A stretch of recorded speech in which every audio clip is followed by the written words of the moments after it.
What is up, everyone? Good morning. It's your host, Carlos Ponce here. And this is episode 15 of season 2 of Advancio Talks. We are live, and today we have a special guest, Troy Hippolito. I'm gonna let him introduce himself in a minute. So thank you, Troy, for being with us on the show. And if you're just discovering us, if you're discovering Advancio Talks, well, welcome. If you've been here before since the beginning, well, you know what we're about. So here's a quick rundown. Advancio Talks is where we sit down with the people actually building the future of business and technology. Not just talking about it, doing it. You know, CTOs, founders, tech entrepreneurs, the folks making decisions that matter. So whether you're drinking coffee, commuting, or just curious about what's actually happening here, so stick around. Troy has got some stories and insights that you won't find anywhere else. Hey, Troy, welcome to the show. It's a pleasure to have you here. Oh, thank you very much. I'm excited. Hopefully, I can contribute some information that's valuable to others. Absolutely, you always do. You know, I can attest to that. I've known you for a while, and I can definitely attest to that. I'm excited to hear what you have to say today. I mean, we do have a theme, we do have a topic, which I will introduce in a minute. But before we start, Troy, if you don't mind, tell us and the audience a little bit about you. Who's Troy Hippolito, and what's your background, your story? What do you want to share with us today? Let's start. Oh, my goodness. Nowadays, I'm known as the not so boring LinkedIn guy.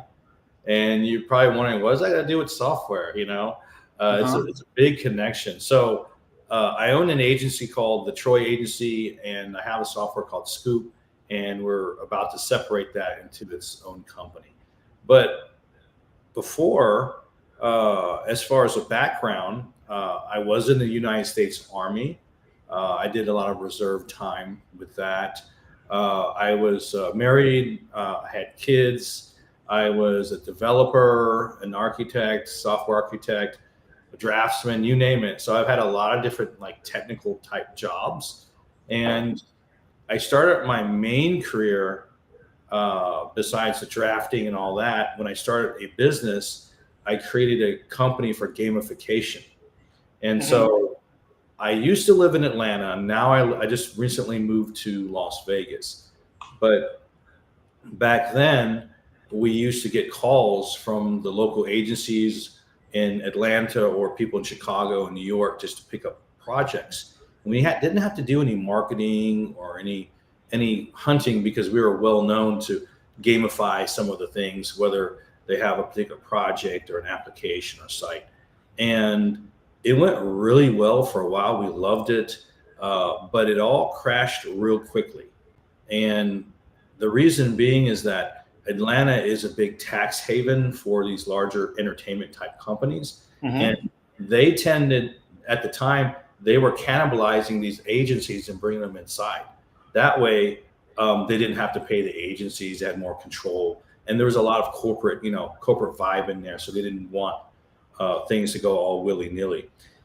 And so those same agencies that I got work from, they end up being our competitors. So instead of giving me this work, they blocked us from work.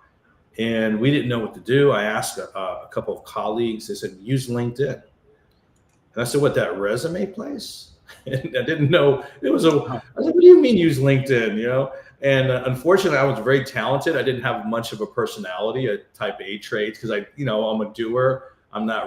I didn't have to network or anything like that at the time, because I had all these awards and stuff. But I learned real quick that I had to learn how to date, like in old-fashioned dating in real life. When you have an old-fashioned dating, you're there just to get to know the person.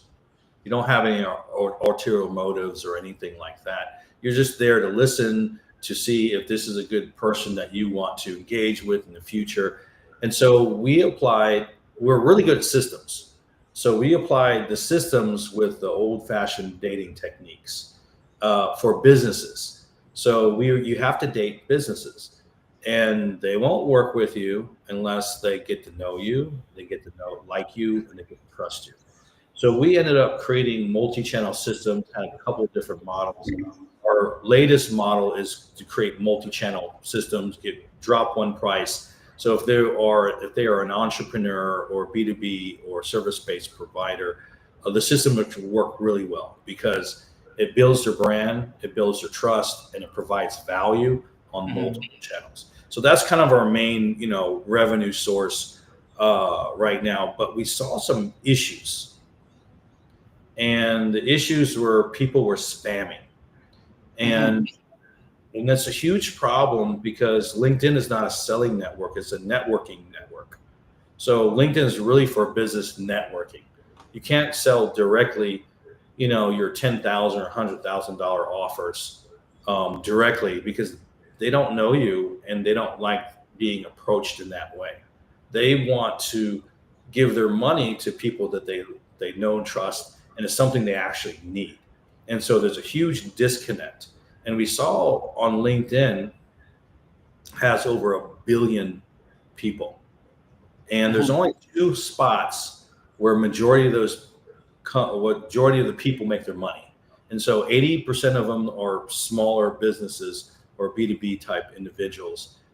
And with 1 billion people, that's a huge audience. And but you have to capture that audience. So the 2 areas is your content creation or the content in the post, because even if you have a newsletter, it's on the post. Even if we're having a LinkedIn Live and a podcast combo, the LinkedIn Live portion is actually in the post area because it posts that information. And the others are the DMs or the messaging, the direct messaging area. And so we looked at the direct messaging area and said, man, this is awful. There's so much more room to improve on this. And what people need to do is they need to hyper personalize. They need to talk to that individual. And I know everyone is using some kind of system or automation, but you can balance that. So the most important message that you send to someone is the first message. And you have to time it right. You have to develop it right. And we found a certain formula. And that formula was a few lines of text, a short video, and title the video. And that became our Scoop application. We converted 3% to 21% conversion rate on a single message to a vetted book meeting. And that's kind of where we're at right now. So we went from building systems to building our own software and then using our software within our system. So pretty exciting. It's kind of nerd stuff anyway. But think about 21%. If you have a $10,000 offer, $20,000, whatever your offer is, and you need to get 1 extra client a month, just say that's, so if you're starting out, say you're already making 10 grand, what would it look like, or how can you envision making double that? How would that impact your business? How would it impact in your life? Of course, it goes, you can scale that as well. But if they can convert 1 additional client a month at whatever that rate is, it makes your life a lot easier. And how long does it take to do this message? It takes about 2.5 minutes. So if you get an average of 5 to 10 people connect with you a day, just use 10 because it's an even number. That means you get an extra 2 booked meetings that are pre-vetted. And you have an opportunity to, to build a relationship and to close that deal in a faster capacity. So if you can shortcut that relationship process, it will help you a great deal with your business. Sorry, I'm long-winded. No, that's fine. That's perfect, because there's actually kind of a good segue into the actual theme, the topic of the day, which is what we labeled as 6x or 6 times meeting magic. Yeah, We're talking about building the ultimate sales conversion Chrome extension, right? So yeah, it's a kind of we were figuring out what kind of software do we want, right? And we came up with a Chrome extension because majority of people use Chrome, and we wanted a tool that sat right in front of them, so they could use it as they were on LinkedIn or any other platform. It's for multiple platforms, Facebook, Instagram, X, Reddit, that sort of thing. But we were thinking this shouldn't be a separate thing. It should be a tool as they're using LinkedIn. So it should be part of the experience. And that way they can engage with one person and move on to the next. So that a lot of times when we have a tool that's separated, you really can't interact with the actual platform. And so most people deal with the platform. And by building it that way, it kind of made sense and allowed us to have a robust back end and a simple front end. Troy, I'm curious about something very specific that's regarding the technical aspect of a Chrome extension of this nature. So what do you need when it comes to building this particular product, Scoop? What did you have to prioritize when building the integrations, the CRM components, everything that links Scoop to other platforms? What do you have to prioritize, and what do you have to leave before? Yeah, so we have updates at least once a month, sometimes twice a month. But when we were originally developing it, we wanted to solve a problem. So if I went from 3% conversion rate to 21%, that's a 6x conversion right there. And they're pre-vetting. The way it's set up is the other person vets themselves and they end up booking with you. And so that's the idea that you want. You want them to want to book versus you asking them to, or selling them something. So the main problem was, how do I get a higher response rate and higher conversion rate and build genuine relationships at the same time? So that was a priority. We had software prior that was internal that we built, so we knew that video converts better. But we realized if you did 2 or 3 lines of text, because people don't read like they used to, most people.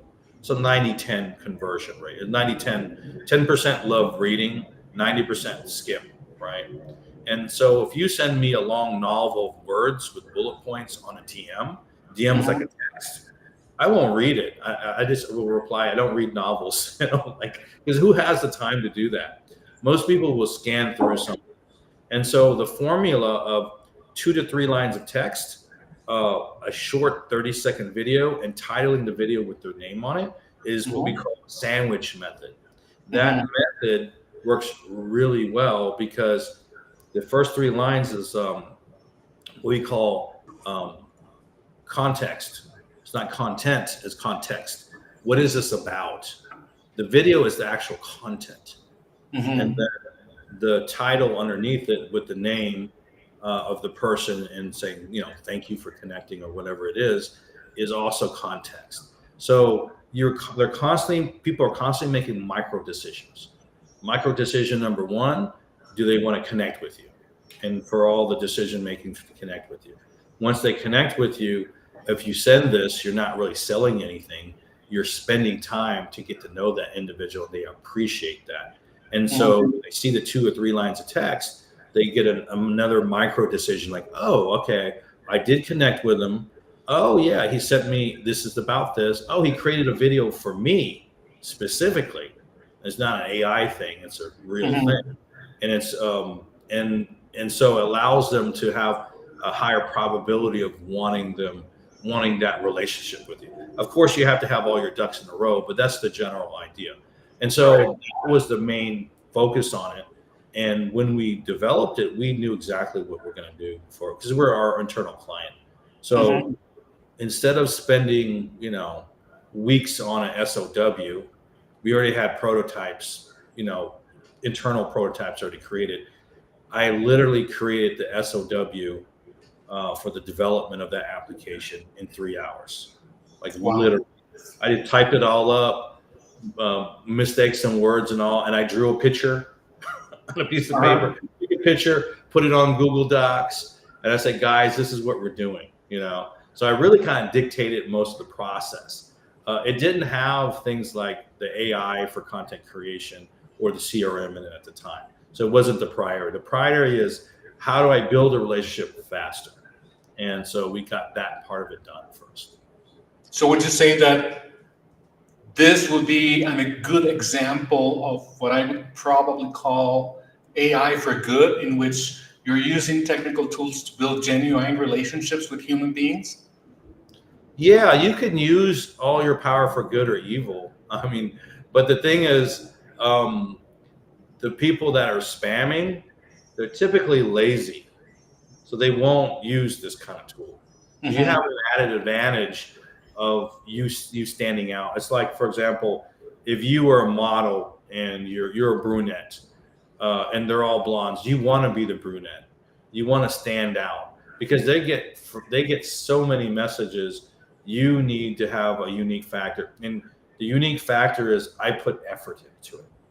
So when you do a 30-second or 1 minute video, you're actually looking at their profile and saying, "Hey, Carlos, it's great to connect with you. I see that you do this, this, and this. Mm-hmm. I do this. Not sure if I can help you, but I just want to say thank you for connecting." And my only CTA is asked. I said, "You know what? I have a great I have a great network. I do. I maxed out my number of connections." And so people a lot of times want me just for my network. So I use that as a little ploy. And I say, I do have a really good network. If you have a chance, take a look at my profile and you see any dots to connect, feel free to send me your booking link and I will schedule some time on your link. So I Mm-hmm. don't even give them although there is a link next to the video for booking, because not everyone has a booking link. I ask them for theirs if they see anything worth talking about. Mm-hmm. So the ask is equal to the current relationship. And to recap, the current relationship is we just connected. Um, he sent me a message. He took time to put a video on. Oh, he really knows about me because he spent some time on my profile. His ask is to look at the profile. Well, I did connect with him, and I Mm-hmm. connected with him for a particular reason. I will take a look at that, and I have a stellar profile. And if they see anything worth talking about, they'll send me their booking link, or they'll just schedule some time with me. And so that formula is a low friction, and it's a way to get them inside of your ecosystem. And then Mm-hmm. you apply something called, and it has nothing to do with the Scoop application, but it has to do with our systems. You want to always apply a 3-tier value structure. So let me explain. I'm sorry. 3 tiers. Tier 1 is free. Mm-hmm. So this podcast is free to the audience. It's providing value, insight, entertainment, yada yada. Right? All content is free. Sometimes a meet and greet is free, right? And all those have a potential value. A lot of times when people will book a 20-minute meeting with me, they have a particular issue. And they'll just tell me. And I say, "Oh yeah, I see what you're doing. You need to do this, or you need a daily process, or you need to whatever the case. Or I can't solve that problem. I'll introduce you to someone that could solve that, or they're looking for whatever it is, right? Those tier 1 is free. Tier 2 is low cost. For me, it's Scoop. Scoop is $47 a month. How much is a deal worth? Like a high Mm-hmm. value deal. I don't know. It could be $1,000 a month. It could be, $20,000 a month. It could be a $1 million project. So if they give me a single dollar, put it this way, if they give me a dollar, they like me a lot more than giving me no dollars, right? If they never Mm-hmm. gave me any money, they're not going to pay any attention. So people pay to pay attention. And so those few dollars that they give me brings them inside my ecosystem. Now they want to learn how to use Scoop. I got free meetings for that. How can I convert? And then they say, "Wow, that's pretty good. But now I need multi-channel systems because I need to drive some real business. I need help with VAs. I need closers and that sort of thing." And so that relationship grows based on their need. Uh, Mm-hmm. so again, the 3rd tier value is actually your high value offer. For me, we have a 90-day client acquisition Plus program. We call it the Plus program. And I don't want to get into that too much, but it converts really well for the right client. Now, that client doesn't care about building relationships and they just want to sell. You're going to have a hard time no matter what you do. Right. And so the people that are being successful actually believe in what they do, and it will help that individual, that company. They truly believe that, and they're willing to build up a relationship. And so I think that is the key thing to success. Whether it's my system or someone else's system, if you bring a horse, to water and they don't drink, for example, if you set up a system where they have really good potential relationships and they don't make the meeting, they can never close the deal, right? And so you have to work with the right people. And that's another thing that people forget. They think, logically I have this thing and they need this thing to make more money, but they're not talking to me. Well, it's probably because they don't know you and they don't like you. It's right. 80% of the decision making is really if they like you. All this other stuff is just a checkoff list. Right. Kind of crazy, right? You would think logically, if I had something, whatever that something is, that would make you money. Say, for example, I had a red button on the wall, and I said at 8 a.m., if you click that button, you'll get meetings, right? And a lot of people aren't the right people because it's like, well, I don't know. It's not the right shade of red, that button. Or I don't know if I can push the button hard. And they just give all sorts of excuses. You have to be in the right frame of mind to actually close those deals. Right. Anyway, I went off on a tangent, but you get the idea. No, of course I do. And that kind of leads, I became curious about something. I think that when we initially had our first conversations before the show and earlier on, I said that I'm not an engineer by any stretch of the imagination, even though that I understand the industry of creating a product and building it and putting it out there and adoption and all those things. But I'm not an engineer. I don't have an engineering background. So because of that, I'm curious to ask you a little bit about, and you are someone who has an engineering background or a development background, you have technical experience, et cetera.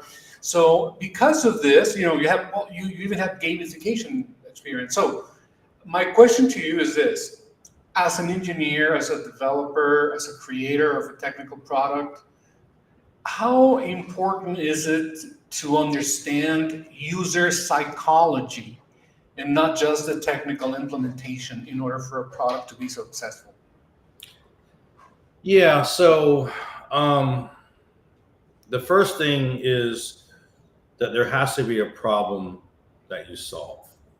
You have to figure out something to lower their pain. So people will pay money to remove pain.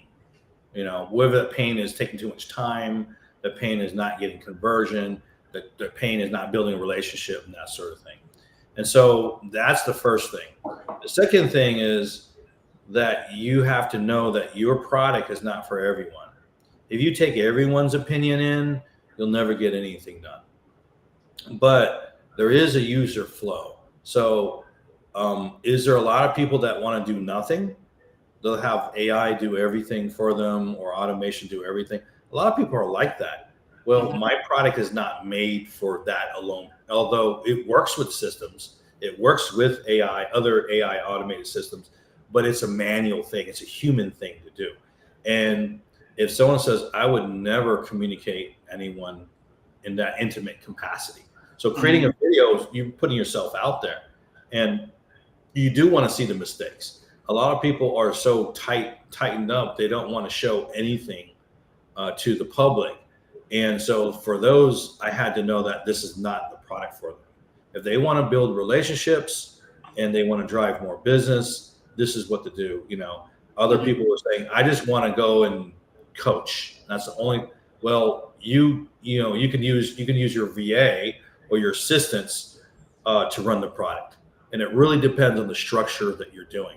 And so I had to, on the psychology end, I had to really understand that whatever you do, you're not for everyone, but you have to run the conversions. You have to see what works. You have to see what the feedback is, and use that, and then take some of it with a grain of salt. So that's one thing that I learned as far as the psychology of it. The other thing, which is a little bitter pill to swallow, there's two things, is that whenever you develop something new, people say video is not new, but my tool is new. It's new because it has multiple functions. It sits right on your browser. It does video right there. It's designed to have a certain flow. It has stores text. It can do a lot of stuff. People aren't always used to having an application right there, and they don't get it.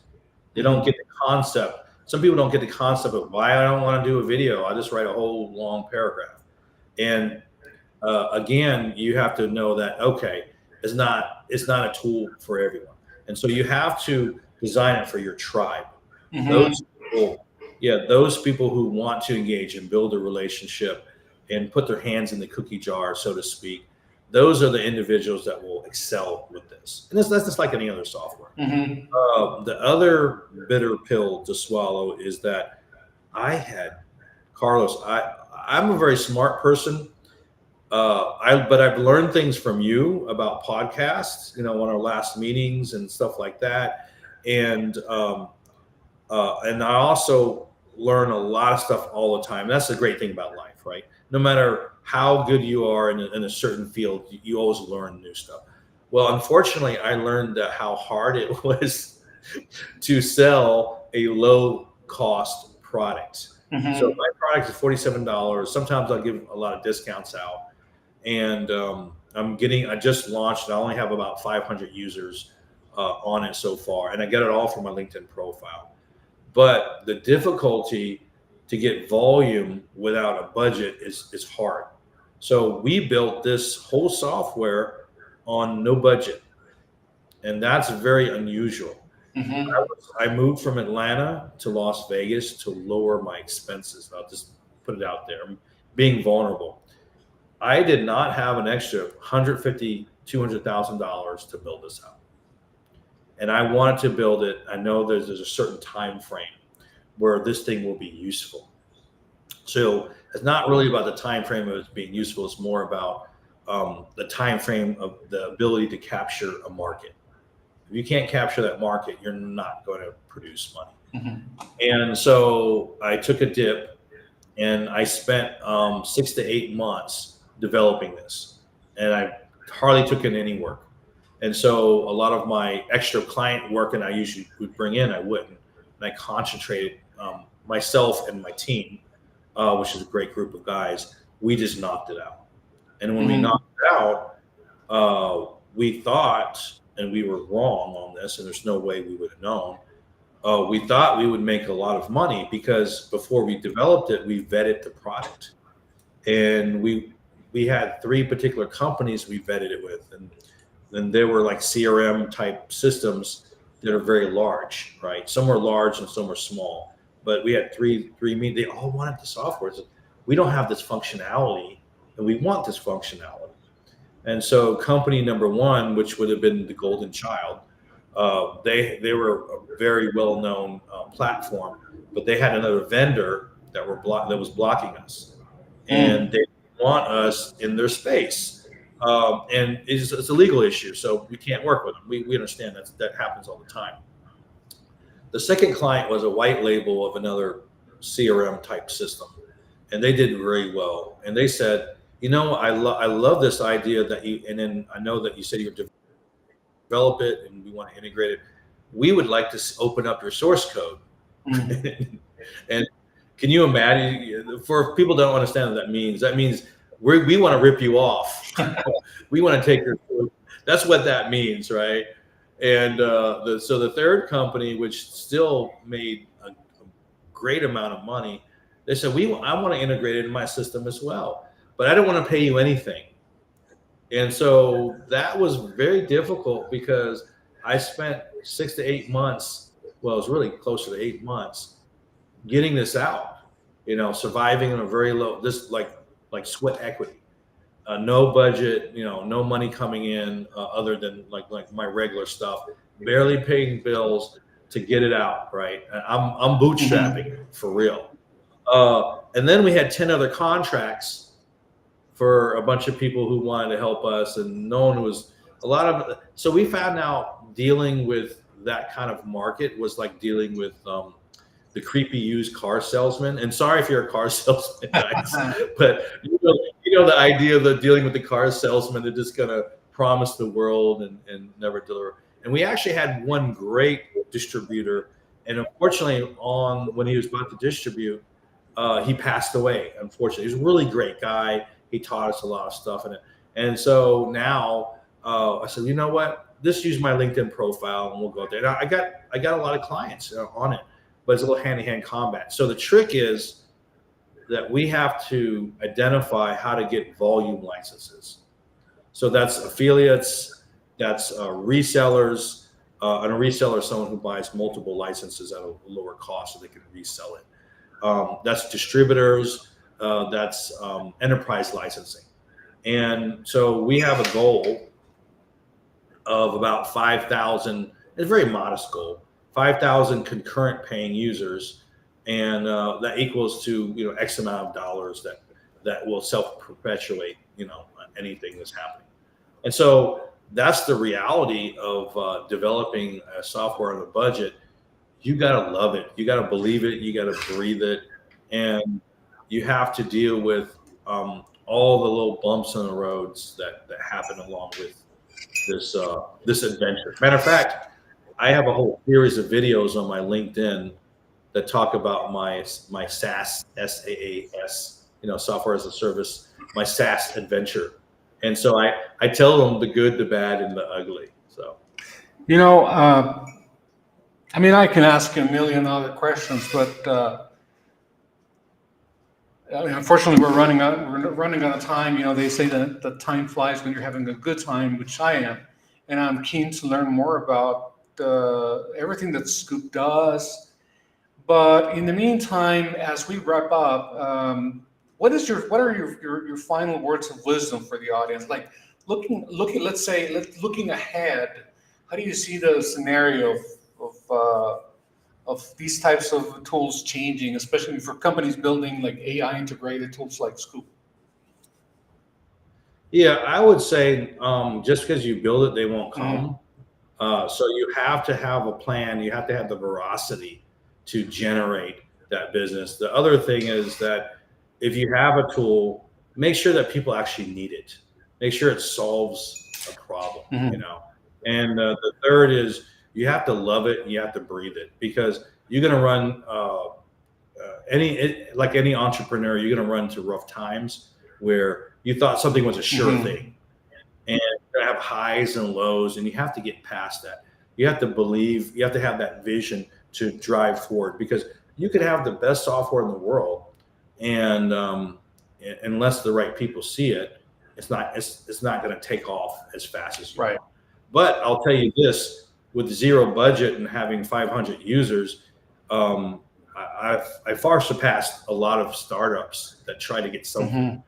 And so that is a really good indicator with not having any volume licensing and just to get my foot in the door. So I don't see a problem for this growing, but it was a lot of work. Yeah, I can't imagine. But I'm sure you have had your share of fun doing it, right?